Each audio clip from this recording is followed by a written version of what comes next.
Lucas 17, verso 1. Disse Jesus a seus discípulos: é impossível que não haja motivos de tropeço, mas ai daquele por quem eles vierem. Seria melhor que lhe pendurassem ao pescoço uma pedra de moinho e fosse jogado ao mar, em vez de fazer tropeçar um destes pequeninos. Tende cuidado de vós mesmos. Se teu irmão pecar, repreende-o, e se ele se arrepender, perdoa-lhe. Mesmo se pecar contra ti 7 vezes no dia, e 7 vezes vier a ti dizendo: estou arrependido, tu lhe perdoarás. Eu sei que agora provavelmente haja uma divisão aí na sua Bíblia, né? Isso vem na Idade Média, para facilitar a abertura do texto, para que nós possamos, né, achar o texto de maneira mais fácil, e na maioria das vezes vem um título ali que define aquela porção. Mas aqui nesse caso, houve uma divisão aqui e muitos acham que é outro assunto. Mas o verso 5 está intimamente ligado com o que nós acabamos de ler. Então diz o seguinte no verso 5. Então os apóstolos disseram ao Senhor: aumenta a nossa fé. Ou seja, diante deste cenário, de ser pedra de tropeço, de não perdoar, de não pedir perdão, de perdoar o meu irmão mesmo que ele fale comigo inúmeras vezes, mas se ele estiver arrependido eu tenho que perdoar. Os discípulos olharam para o Senhor e disseram: Senhor, aumenta-nos a fé. Ou seja, para nós é impossível seguir este mandamento e a tua instrução. Então o tema da minha mensagem hoje é pecadores, eles perdoam. Se você se lembra, aqui em Lucas, no início do Evangelho de Lucas, Lucas está escrevendo este livro para um homem chamado Teófilo, possivelmente um governador, um governante, né? Uma pessoa importante naqueles dias. E Lucas ele diz que ele está escrevendo uma narração coordenada dos fatos, ou seja, algo extremamente correto, com busca de dados, com muitas informações, e ele diz que isso é para trazer uma solidez à fé de Teófilo. Olha, eu te trago uma narração, uma narrativa coordenada dos fatos, para que a sua fé esteja solidificada na verdade. É exatamente isso que ele está dizendo. Ou seja, Lucas não está escrevendo um punhado de contos de fadas. Não, é algo bem elaborado, correto, com testemunhas, com evidências, para que a fé de Teófilo estivesse fortalecida na verdade. No capítulo anterior, ao capítulo 17, nós temos ali a parábola do rico e do Lázaro. Mais uma vez o Senhor vai falar acerca da eternidade. O Senhor vai falar acerca de céu e de inferno. Nós vemos também, em capítulos anteriores, o Senhor mostrando o quanto que o homem é mau, podre, depravado, corrompido, da planta dos pés ao alto da cabeça. Podemos ver isso também na carta de Paulo aos Romanos, onde Paulo diz que todos pecaram e destituídos estão da glória de Deus. Que todos carecem da presença de Deus, que todos precisam do Senhor. De forma simples e objetiva, que todos são maus. Se você se lembra, Jesus, em determinado momento, ele olha para as pessoas e diz o seguinte: eu vim para os doentes, porque são os doentes que precisam de médico, os sãos não precisam de médico. E aí muitas pessoas acham, né, que há um grupo de pessoas que não precisa do Senhor. O que Jesus estava mostrando para aqueles homens é: todos são doentes. O problema é que alguns não reconhecem, alguns não enxergam a sua fragilidade, alguns não enxergam os seus pecados. E é claro que para você também enxergar os seus pecados é fruto da obra de Deus, do Espírito Santo abrindo os teus olhos e quebrantando o seu coração. Hoje, diante da igreja evangélica em nosso país, o que nós mais ouvimos não são homens anunciando o Evangelho, não são pregadores da verdade. Nós são palestrantes de autoajuda, homens que a todo instante estão ensinando 5 princípios de prosperidade, 5 princípios para ter um casamento feliz, 5 princípios para serem abençoados. Pratique o diálogo e por aí vai. Meu irmão, tudo isso é uma balela. Eles lidam com o problema, com o maior problema do homem, de uma forma muito superficial. Eles lidam com o pecado humano de uma maneira muito superficial. O que você precisa saber, e o que eu preciso saber todos os dias, é que você é depravado, que eu sou depravado. E nós precisamos do nosso Deus. Mas no meio evangélico o que você mais ouve é: eu estou seguindo o meu coração. Os evangélicos adoram, em sua maioria adoram dizer isso. Eu estou seguindo o meu coração, eu estou sentindo isso no meu coração. Então não se esqueça do que o profeta Jeremias, inspirado por Deus, cheio do Espírito de Deus, disse acerca do meu e do seu coração. Ele diz que o nosso coração é corrupto e desesperadamente enganoso. Quem o conhecerá? Ele diz. Esse é o seu coração e esse é o meu coração. Corrupto e desesperadamente enganoso. Esse coração que diz para você a todo instante que você é o máximo. Que essa igreja estaria perdida se você não estivesse aqui. Que a sua família estaria em frangalhos se você não estivesse lá. Que no seu trabalho a empresa faliria, iria à falência porque você é o máximo. Você é o melhor daquele lugar. O seu e o meu coração constantemente diz isso acerca de nós. Diz que nós somos as melhores pessoas, que somos as mais importantes, que somos os mais inteligentes, que somos os mais bonitos. Porque afinal de contas, meu irmão, que diálogo há entre dois deuses? Porque afinal de contas, o maior problema do homem nos seus relacionamentos é porque nenhum dos dois estão errados. Você já parou para pensar? Que diálogo há entre dois deuses? Pessoas que se acham o máximo. Não há como há perdão, não há como pedir perdão, não há como se arrepender, porque afinal de contas os dois são máximos. São o máximo, ninguém erra na relação. O homem não erra, a mulher não erra, o filho não erra. Não há diálogo com deuses. Um Deus, ele dá um decreto e ponto final, não há conversa. Não é assim com o nosso Deus? Ele dá um mandamento e ponto final. Acabou a conversa. Nós simplesmente submetemos à orientação divina. Ponto final. Você tem que se lembrar que o seu coração ele é mau. E se o seu coração ele é mau, isso vai te impedir de enxergar a verdade corretamente. Se o nosso coração é podre e é maligno, muitas vezes ele vai nos impedir de enxergar corretamente as coisas. Por exemplo, um pai.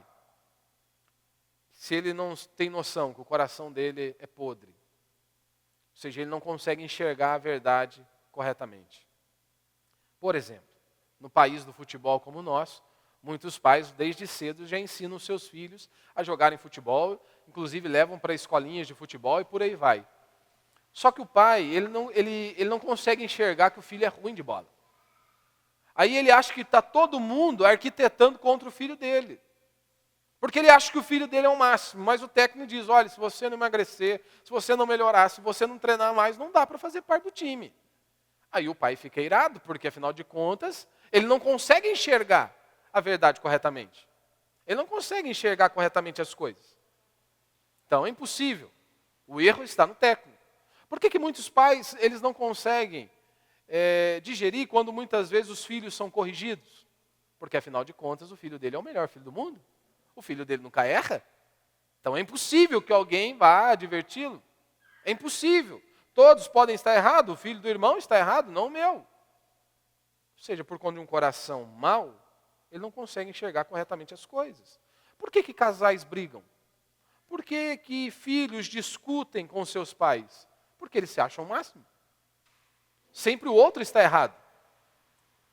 Nunca é a pessoa. Imagine, vem lá a irmã conversar.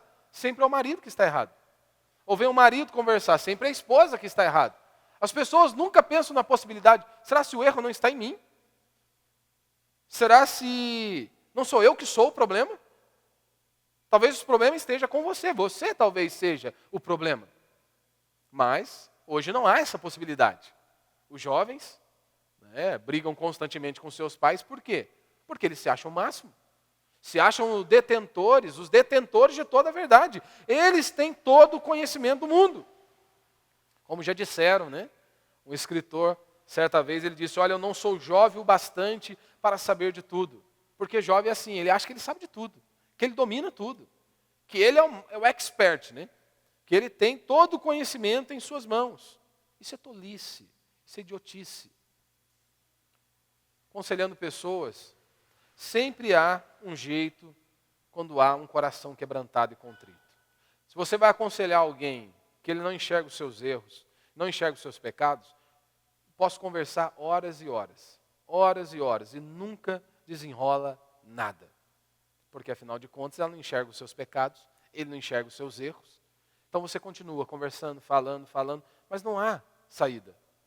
Porque na cabeça dele ou dela, eles não estão errados. Eles não têm problema, o outro lado que errou, o outro lado que falhou, mas sempre há jeito quando reconhece o pecado. Sempre há jeito quando há um coração contrito, quebrantado, quando há um cristão genuíno. Quando ele é confrontado e o erro é exposto, ele se arrepende, ele pede perdão. O desejo dele é mudar. Muda a direção, muda o caminho. Hoje muitos palestrantes de autoajuda, o que eles dizem é o seguinte: olha, não duvide da sua capacidade. Você pode tudo desde que você se dedique. Nessa noite eu vim falar a mesma coisa para você, porém com um final completamente diferente. Você pode tudo, nunca duvide da sua capacidade para fazer o mal, para fazer o que é errado. Todos nós que estamos aqui temos potencial para sermos iguais ou superiores a Hitler, do mais novo ao mais velho. Eu e você, nós temos capacidade para fazer coisas terríveis. Então, nunca duvide da sua capacidade de fazer o mal ou para fazer o mal. Os palestrantes de autoajuda, eles estão o tempo todo tentando elevar o seu ego. Não é isso que muitos psicólogos dizem? Você tem que se amar mais. Meu irmão, isso é mentira. Isso é mentira. Talvez o seu problema é porque você já se ama demais. Por isso que todos os olhares têm que estar atentos para você, porque você se ama demais. Por isso que talvez Jesus já nos disse: ame o teu próximo como a ti mesmo. Porque nós já nos amamos demais. Se nós amássemos o nosso próximo como nós amamos a nós mesmos, muitos problemas cairiam por terra. Então isso é uma mentira. Muitas pessoas vivem em angústia, sofrimento, é justamente por conta disso. Porque já se amam demais, então todos os olhares têm que estar atentos para eles. Tudo tem que convergir para eles, porque afinal de contas são a pessoa mais importante deste universo, são a pessoa mais especial deste mundo. Então o meu desejo nessa noite é esmigalhar o seu eu, é esmigalhar o meu eu, para que nós juntos possamos olhar apenas para Cristo. Que os nossos olhos não estejam focados no nosso próprio umbigo, para a nossa própria existência, mas que possamos olhar para Cristo, nosso Senhor e Salvador, e que a nossa vida e toda a nossa existência seja para que Ele seja glorificado, para que o nome dEle seja exaltado. Então, dentro disso, eu quero falar 4 pontos aqui de maneira breve. Primeiro, não seja pedra de tropeço. Verso 1. Jesus disse aos seus discípulos: é impossível que não haja motivos de tropeço, mas ai daquele por quem eles vierem. Seria melhor que lhe pendurassem ao pescoço uma pedra de moinho e fosse jogado ao mar, em vez de fazer tropeçar um destes pequeninos. O que Jesus está dizendo aqui é o seguinte: é melhor morrer afogado do que ser pedra de tropeço. A palavra de Deus, a linguagem bíblica, ela é forte. A linguagem bíblica, ela é forte. Você percebe uma linguagem forte por meio dos lábios de Jesus. Você percebe esta linguagem forte por meio do apóstolo Paulo. Você percebe esta linguagem forte por meio de João Batista e dos outros inúmeros servos do Senhor. Esses homens, eles não brincam com a verdade. Jesus, certo momento, ele diz: vocês são como um caixão cheio de verme. Vocês por fora são bonitos, estão polidos, mas por dentro é um caixão fedido. Só há podridão, só há destruição, só há miséria dentro de vocês. Paulo diz: vocês são um bando de cães. João Batista olha para o seu auditório, para a sua plateia e diz: vocês são um bando de cobras. Aquele homem estava pregando o evangelho, anunciando o reino dos céus e chamando o povo ao arrependimento. Arrependei-vos porque está próximo o reino dos céus. A linguagem bíblica é forte. Por quê? Porque o assunto é sério. Estamos falando de eternidade. Afinal de contas, é um bom tempo. É onde você vai passar a eternidade. Seja ela no céu ou no inferno. Seja ela conhecendo a Deus ou debaixo da ira de Deus. Então não tem como. Imagine, você está com um câncer em fase terminal. Só que você tem um médico que é seu amigo. O cara já sabe que você está com um câncer em fase terminal. E ele vai te dar essa notícia. Fala: ô João, você está com um câncer na fase terminal. Após dar essa notícia, ele fala para você: vamos tomar um cafezinho? Vamos dar uma relaxada? Dá para aguentar um negócio desse? Não dá. É impossível. Então não tem como nós pregarmos o evangelho se não tiver esse anúncio forte, usarmos a linguagem bíblica para anunciar o reino dos céus, para falarmos acerca da eternidade, porque as pessoas estão profundamente adormecidas em seus pecados. Precisa de uma voz de trovão, um confronto, chamando as pessoas ao arrependimento. Ou seja, o evangelho precisa ser exposto de maneira fiel, não essa balela que nós ouvimos. que Jesus te ama, Jesus tem um propósito na sua vida, Jesus morreu por você, e nada da lei de Deus, nada da ira de Deus. Por isso, tenha temor, a coisa é séria. O temor a Deus precisa estar diante dos nossos olhos. Jesus está dizendo aqui que nós seremos responsabilizados. Responsabilizados. Nós vivemos em uma sociedade que ela diz ser individualista. E esta mesma sociedade que diz ser individualista, quando se trata de se entregar aos seus desejos, é a mesma sociedade que se levanta coletivista, quando se trata, por exemplo, de dinheiro. Imagine, o homossexualismo, ou homossexualidade, como você queira dizer. Quando se trata disso, o que eles dizem? Cada um tem a sua vida. Cada um deve cuidar da sua vida. Ou seja, sou individualista. Para me entregar aos meus desejos, eu sou individualista. Agora, essas mesmas pessoas se tornam coletivistas quando vai tratar de dinheiro. Não, a gente não pode ser individualista. A gente tem que ajudar todo mundo. Tem que abrir mão disso. Temos que ajudar fulano e ciclano. Aí se torna um coletivista. O que Jesus está dizendo aqui é que você deve se preocupar, sim, com o que faz. Por um lado, nós não devemos nos preocupar com as pessoas, o que as pessoas acham ou vão falar de nós. Mas isso se trata quando você está fazendo o que Deus ordenou. Se você está fazendo o que Deus ordenou em sua palavra, você está submisso às Sagradas Escrituras, não importa se as pessoas vão te criticar, não importa se as pessoas vão falar mal de você, não importa se as pessoas irão te perseguir. Ponto final, eu estou fazendo o que Deus mandou.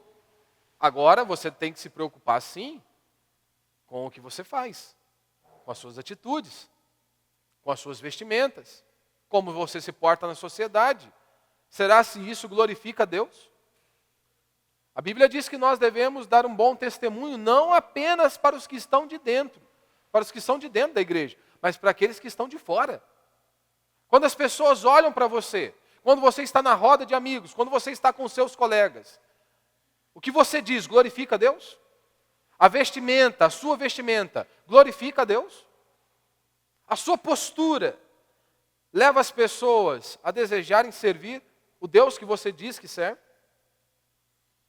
Pois ainda que o culpado máximo por seus pecados sempre seja o próprio indivíduo que os comete, Jesus está dizendo que aqueles que os tentam também será responsabilizado. Em última instância, cada um é responsável por seus pecados. Sempre vai ser assim. Mas Jesus está dizendo que aqueles que tentam, que induzem, também serão responsabilizados. Caim, certa feita, ele diz isso. Acaso eu sou o tutor do meu irmão? Sou responsável por ele? Um exemplo muito fácil. Imagine que chega um casal novo aqui à nossa igreja. E você, irmã, está lá com uma roupa totalmente sensual. Totalmente sensual. Aí o casal não volta mais. O casal não volta mais. A culpa é deles, sem dúvida. Em última instância, a culpa é deles. Mas você também será responsabilizado. Com certeza. E você que é marido, você deve estar atento também às vestimentas da sua esposa. Antes de você sair para vir para o culto, você deve olhar no espelho para ver se a sua roupa está de acordo com o lugar que você está indo e se aquela sua roupa glorifica a Deus ou não. Porque muitas pessoas vão olhar para os pentecostais e dizer, fulano anda com uma saia até no tornozelo, mas a língua é maior do que a saia, ou seja, ela é uma fofoqueira. Elas usam isso para poderem usar suas roupas sensuais, sem ter peso algum. Então você, ao colocar a sua roupa, seja você irmã ou irmão, que às vezes também o irmão quer andar com o cofrinho de fora. É ridículo isso, né? É feio, você também tem que tomar cuidado, né? Tem como você usar uma roupinha lá, estilo cantor sertanejo, né? Onde esmaga tudo ali, fica tudo, né? Parecendo tá a vácuo, né? Você tem que estar atento às suas vestimentas. Então, sempre tenha isso dentro do seu coração.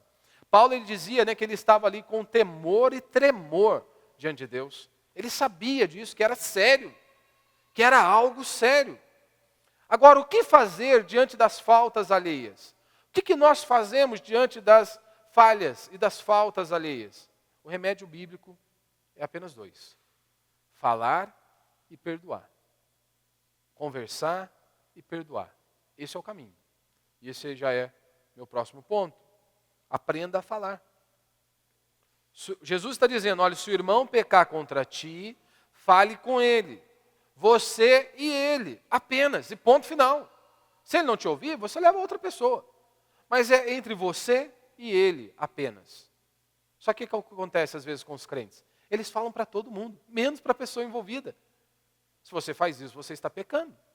Jesus disse que você deve ir e conversar com o seu irmão e resolver a situação.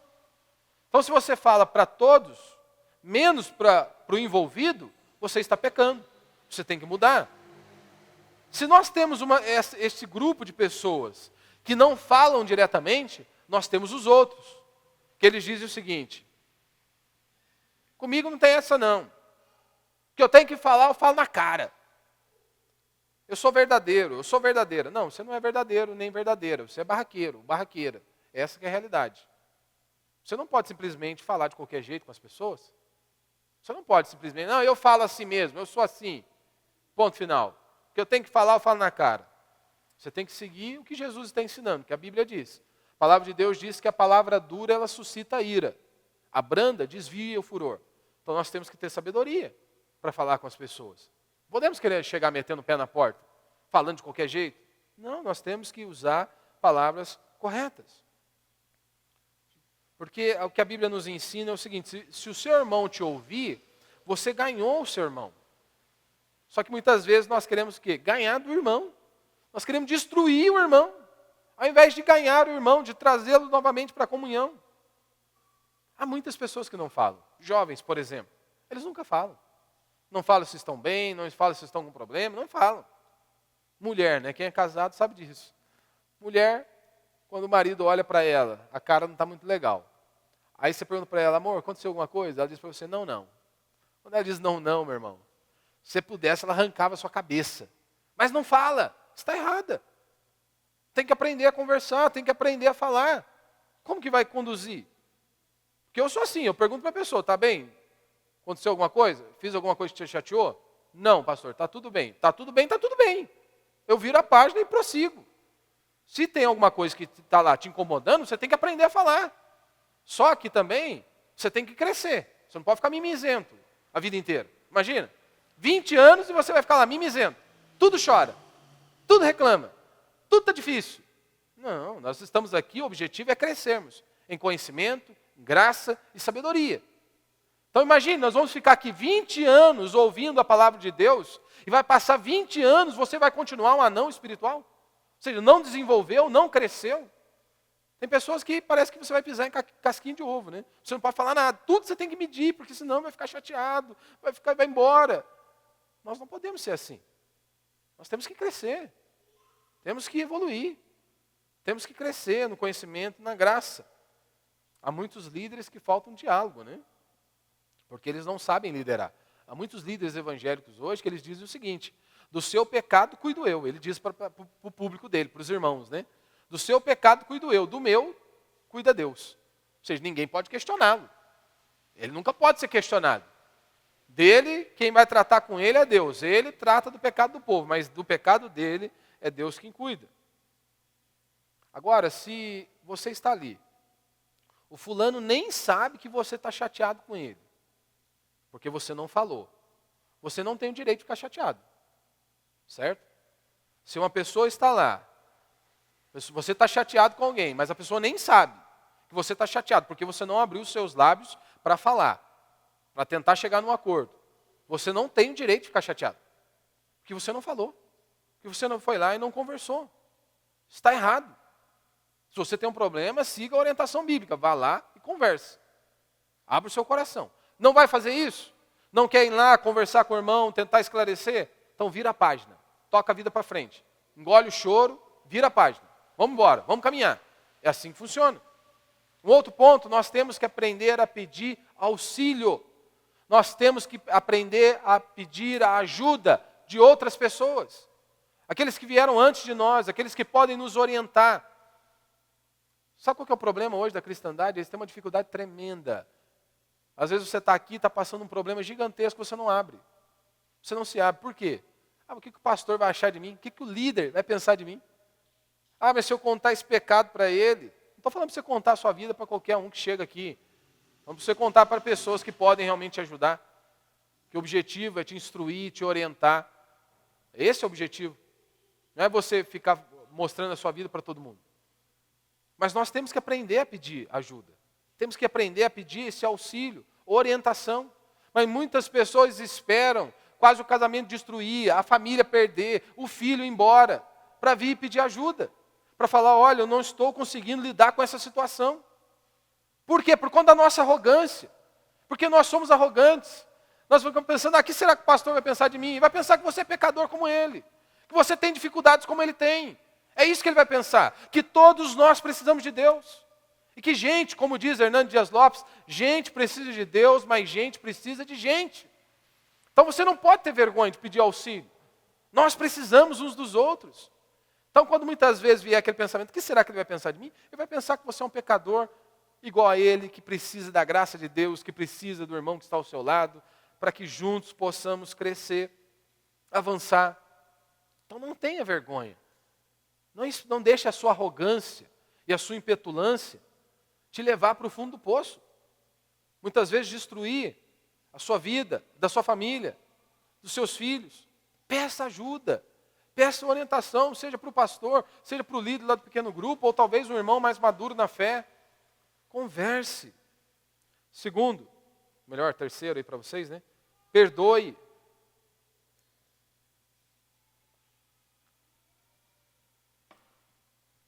O que um prisioneiro mais deseja? Um prisioneiro, ele deseja a liberdade. Imagine uma pessoa no deserto, um sedento no deserto. O que ele mais almeja? É água. E pecadores, o que eles mais almejam? Pecadores almejam perdão. Aqui, por exemplo, nossa igreja, já caminhamos há alguns anos, eu com os líderes. Em Guará, muito mais, 20, 22 anos nesse período. Por que nós conseguimos caminhar todo esse tempo? Porque nós somos perfeitos? Que eu não erro? Que os líderes não erram? Não, não é por conta disso. Há muitas coisas que eles fazem que muitas vezes me irritam. E eu tenho certeza total que há muitas coisas que eu faço que os irrita também. E como nós conseguimos andar juntos? Tudo eles concordam comigo? Não. Tudo eu concordo com eles? Não. Mas há uma capacidade de perdoar, de virarmos a página. Falou algo que não gostou, eu falei, ou eles falaram, a gente senta e conversa. Perdoa e bola para frente. Então, comunidades e relacionamentos, eles não sobrevivem por serem perfeitos, mas por serem pessoas graciosas. Então, qualquer comunidade ou qualquer relacionamento não sobrevive porque as pessoas são perfeitas, mas porque elas são graciosas. Você tem que lembrar que Deus te perdoou, que Deus foi misericordioso e tem sido misericordioso com você, gracioso com você. Imagine se Deus lhe desse uma paulada na cabeça e te descartasse no primeiro erro ou no segundo erro. Nenhum de nós estaríamos aqui. E muitas vezes queremos fazer isso com as pessoas. Queremos fazer isso com os nossos filhos, com os nossos irmãos, com a esposa, com o esposo e por aí vai. No primeiro erro queremos já descartar. Somos extremamente misericordiosos conosco, mas duros com os outros. Por exemplo, quando você peca. O que muitas vezes você diz? Porque a pressão era grande, pastor. Muita tentação, a situação foi difícil. Quando o irmão peca, o que você fala? Vagabundo, sem vergonha, pilantra. Sabia que ele não queria andar mesmo. Sabia que ele estava lá abandonando a fé. Com você é diferente. Você é piedoso, né? Você é melhor. Mas o irmão não vale nada. Então nós temos que voltar ao início dessa mensagem. Que todos somos pecadores. Que todos nós precisamos da graça de Deus. Por que você tem que perdoar? Porque você foi perdoado primeiro. E você não pecou simplesmente contra o seu irmão. Você pecou contra um Deus que é santo, santo e santo. E quantas vezes Deus usa de misericórdia com você? O quanto que Deus é paciente com você? Então a base para nós perdoarmos o nosso próximo é porque você foi perdoado. E ponto final. Então se você foi perdoado, perdoe o seu próximo. É isso que Jesus nos ensina por meio do relato de Mateus. Se vocês querem perdão, vocês têm que aprender a perdoar. A sua dívida com Deus foi infinitamente maior do que a dívida do seu irmão com você, dos erros dele com você. A nossa transgressão para com o nosso Deus foi infinitamente maior. Infinitamente maior. Você se lembra lá da parábola que Jesus conta? Que haviam lá os dois devedores, que um devia lá muito dinheiro, 10.000 talentos, e o outro devia 100 denários. Aí Jesus conta, olha, aquele que devia mais foi-lhe perdoado a dívida. E esse cara que foi perdoado de uma dívida gigantesca, olha para o seu próximo, que lhe devia algo, sim, irrisório, comparado com o que ele devia. E ele foi duro com aquele homem. Foi rigoroso, quis exigir, não perdoou a dívida. E Jesus estava mostrando isso. Olha, você foi perdoado, por que você não pode perdoar? Se a sua dívida foi perdoada, por que você não pode perdoar o outro? O que Jesus está nos mostrando aqui, que você deve perdoar quantas vezes for necessário. Quantas vezes for necessário. Deus nos perdoa todo dia. Por que você não pode perdoar o outro todo dia? Sempre que houver arrependimento, meu irmão, sempre que houver um coração contrito, quebrantado e um arrependimento genuíno, tem que existir perdão. Se Deus nos perdoa todo dia, por que eu não posso perdoar a esposa, o esposo, os filhos, ou seja lá quem for, todo dia? Jesus inseriu aqui 7 vezes no dia, pois ele sabia de uma coisa, que mesmo pessoas realmente arrependidas podem voltar a cometer os mesmos erros. Mesmo aquele cristão genuíno que foi regenerado, que o Espírito Santo habita dentro dele, que o maior desejo é viver para a glória de Deus, ele pode cometer as mesmas falhas, os mesmos erros. E estou dizendo isso não como um aval para que você possa pecar livremente, não. Essa é a realidade. Mesmo aquele cristão genuíno, muitas vezes ele pode cometer os mesmos erros, as mesmas falhas. Nós possuímos fraquezas que elas não são vencidas de uma vez para sempre. Algumas vencemos, uma vez rompemos e acabou. Há outras que lidamos diariamente com elas. E muitas vezes o seu irmão vai falhar com você. Da mesma maneira que você falha com ele. E você tem que aprender a perdoar. Se houver ali arrependimento, você tem que perdoar. Ah, eu não aguento mais. Por quê? Como assim você não aguenta mais? Jesus te suporta todos os dias. Imagine se Deus olhasse para você, eu não aguento mais o João. Todo dia a mesma coisa. Desse uma paulada na cabeça sua. Você estava perdido. Então como que nós podemos dizer isso? Eu não aguento mais. Mais uma vez você falhou comigo. Mais uma vez você errou comigo. O que eu sempre digo, meu irmão. A pessoa pode cair ali 100 vezes. 100 vezes. Quantas vezes ela cair? Se vier arrependido, querendo mudar, sempre vamos estender as mãos. Sempre. Não importa, 100, 200, 300 vezes. Se quiser mudar de vida e estiver arrependido, nós vamos estender as mãos. Tem que ser assim. Por que nós vamos descartar as pessoas? Não existe essa possibilidade para nós. Não, da mesma maneira que Deus nos perdoa, que Deus nos suporta, que Deus tem paciência conosco, temos que ter com os nossos irmãos. Você precisa ter em todos os seus relacionamentos, porque se você não tiver isso, prepare-se para ficar sozinho. Se não houver perdão, é isso que vai acontecer com você, você vai ficar sozinho. Porque você falha, assim como os outros falham. Você erra como os outros erram. Então, quando você olhar para o seu irmão, lembre-se que ali também há um pecador, como você. Pessoas rancorosas, elas não mantêm nenhum tipo de relacionamento. Porque quem consegue viver com uma pessoa assim? Ninguém consegue. É impossível. Às vezes o pai rejeitou lá atrás, e eu não estou diminuindo a dor. Às vezes foi rejeitado pelo pai, pela mãe. Aí acha que todos rejeitam. A pessoa está lá, às vezes está olhando lá para fora. Eu fico aqui, eu olho lá para o fundo, né, irmão? Eu fico olhando na carinha de cada um. Eu olho para um ponto fixo e ponto final. E às vezes a pessoa acha, o pastor está olhando para mim, está falando especificamente para mim. Você acha mesmo que você é a pessoa mais importante do universo? Ou quando o irmão está conversando, de repente olha para o seu lado, você acha que ele está falando mal de você? As pessoas vivem assim. Porque elas se acham importantes demais, elas acham que todos estão rejeitando. O rejeitando é como pisar em ovos. Tudo que você fala, as pessoas se ofendem. Nós não podemos ser assim. Nós não podemos ser assim. Nós temos que crescer. Temos que amadurecer. E a cada dia desejarmos ser instrumentos de bênção na vida das pessoas. Tem gente que vai acumulando, né? Põe um saquinho para guardar tudo que os outros fazem. Não, se perdoou, vira a página. Acabou, o que passou, passou. Se arrependeu, você liberou perdão, ponto final. Não tem que ficar voltando à tona. Se já resolveu aquela situação, acabou. Esse problema não tem que voltar de novo. Eu perdoei, ponto final, vira a página. E lembre-se de uma coisa, você não é vítima. Você não é vítima, você é um pecador. Você é uma pecadora. Nós não somos vítimas, somos pecadores. E esse é o problema hoje. Todo mundo se enxerga como vítima. Então, se você é vítima, você não precisa mudar. Você é o sofredor, a sofredora da história. Então, todo mundo tem que mudar, menos você. E a igreja hoje tem lidado com as pessoas assim. Tem tratado todo mundo como vítima. Se vem a mulher conversar com o pastor porque ela veio, ela chega chorando, ela é a vítima. O marido é visto como demônio. Às vezes é o inverso. Às vezes a mulher vem, mas é ela que é o demônio. O marido que é a vítima na história. Mas, como ela chegou primeiro, chorando, o pastor já olha para o cara como um demônio. E às vezes não, o demônio é ela mesma, ela que é o demônio, ela que precisa mudar, ela que está errada. Mas, os líderes religiosos, né, para não perder ninguém, todo mundo é a vítima. Quem está ali hoje ouvindo ele é a vítima. Não, você é pecador. Você é pecadora. Eu sou pecador. Todos nós precisamos de Deus. Nós não somos vítimas. Nós somos pecadores.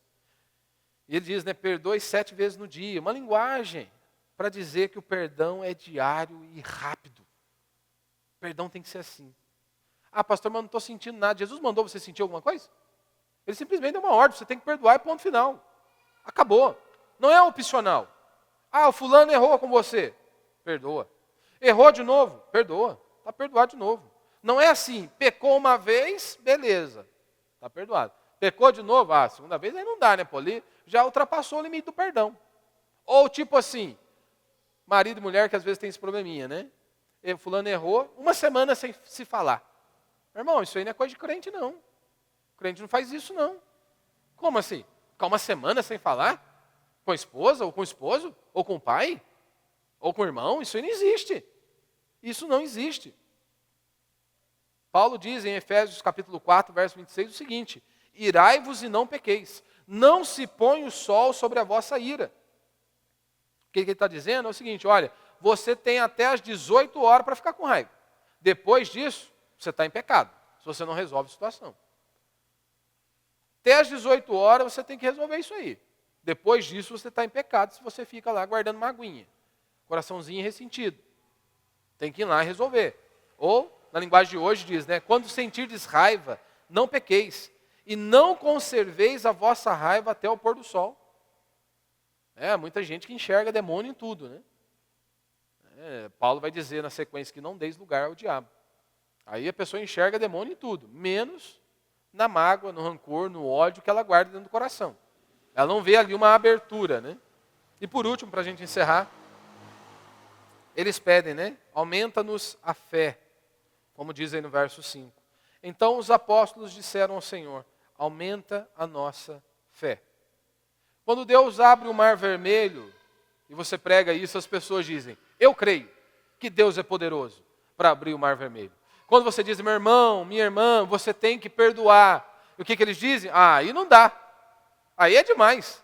Deus abriu o mar vermelho, eu creio, mas agora perdoar? Aí não dá. Os discípulos aqui, pelo visto, parecia que eles criam que aquilo não era possível. Por isso eles pedem. É necessário fé. Senhor, aumenta-nos a fé. Aumenta-nos a fé. Meu irmão, você acha mesmo? Quem que vai te magoar mais? Quem que vai trazer dor, angústia e sofrimento para você? São as pessoas que estão mais próximas de você. São as pessoas da sua família. São as pessoas que você ama. Você não deveria ficar frustrado por conta disso. Porque são justamente essas pessoas que vão nos machucar. O andarilho lá da rua, ele pode te xingar de tudo quanto é nome. Você pode guardar ali por uns 10, 20 minutos, mas acabou. Mas é aqueles que nós amamos, que muitas vezes nos ofendem, falam coisas duras para nós. São essas pessoas que vão pisar no nosso calo. São essas pessoas que vão nos machucar. Quanto maior a proximidade, maior vai ser esses atritos. Sempre vamos ter esse problema. Por isso que é importante na vida cristã esse decreto da falência humana. Nós enxergarmos quem nós somos. Pecadores, que carecem da graça de Deus, que precisam de Deus todos os dias, assim como o outro. O meu irmão também é um pecador, que também erra, que também falha, que precisa de Deus e precisa que a misericórdia seja estendida a ele. Então nós precisamos ver a nossa fraqueza, para que então nós possamos viver pela fé. Primeiro, os seus olhos precisam ser abertos. Você enxergue a sua miséria, a sua podridão, que você erra também, que você fala muitas vezes de maneira dura com as pessoas, que muitas vezes você fala o que vem na sua cabeça, e assim machuca outras pessoas. Da mesma maneira que eles também podem fazer. Mas você tem que fazer a sua parte. Você tem que cuidar do seu pecado. Não faça como muitos, eu quero cuidar do pecado do outro. O marido quer cuidar do pecado da mulher, a mulher quer cuidar do pecado do marido. Você tem que fazer a sua parte. Você vai e faz a sua parte. Às vezes está lá, o marido com a mulher, deu um rolinho. Aí a mulher, ela confessa o pecado, mas ela quer que o marido também confesse o pecado dele agora. Resolva o seu pecado, o seu problema. Mas o outro não fez a parte dele, o problema é dele com Deus. Pois ele vai se ver com Deus. Eu tenho que fazer a minha parte. Se eu tenho que pedir perdão, se eu tenho que me arrepender, eu faço a minha parte. Se quiser perdoar, bem, se não quiser, é óbvio que você não vai falar da boca para fora, né? Mas se não quiser, e aí, o que eu vou fazer? A minha parte eu fiz. Agora o problema é dele com Deus. Acabou. Eu vou seguir minha vida. Vou trilhar o meu caminho. Vou viver para a glória de Deus. Então nós precisamos ver a nossa fraqueza para que então nós possamos viver pela fé. Possamos viver uma vida que glorifica a Deus. Então lembre-se, diante das dificuldades, diante muitas vezes dos erros, das pessoas que estão ao seu lado, da sua família, do seu esposo, da esposa, do pai. Lembre-se, você também erra com eles, você não é perfeito. Então não exige a perfeição dos outros. Nosso problema é que nós achamos que somos perfeitos, que todos erram, menos nós. Não, cada um de nós aqui temos falhas. E que nos faz andar a cada dia, porque nós estamos unidos pelo único propósito, que é Cristo. E o que vai fazer essa diferença é justamente nós sermos pessoas graciosas. Lembre-se do exemplo que eu disse, né? Quando você peca, sempre há uma justificativa. A pressão foi grande, a circunstância foi difícil, mas quando o outro erra, é vagabundo, é sem vergonha, não presta para nada. Sabia que estava louco para ir embora mesmo, para ir para o mundo. Use da misericórdia. Muitas vezes você estende muita misericórdia sobre a sua vida e esquece de estender misericórdia na vida do seu irmão. Que Deus tenha misericórdia de nós e abra os nossos olhos, quebrante o nosso coração. Amém? Vamos ficar de pé, vamos orar a Deus.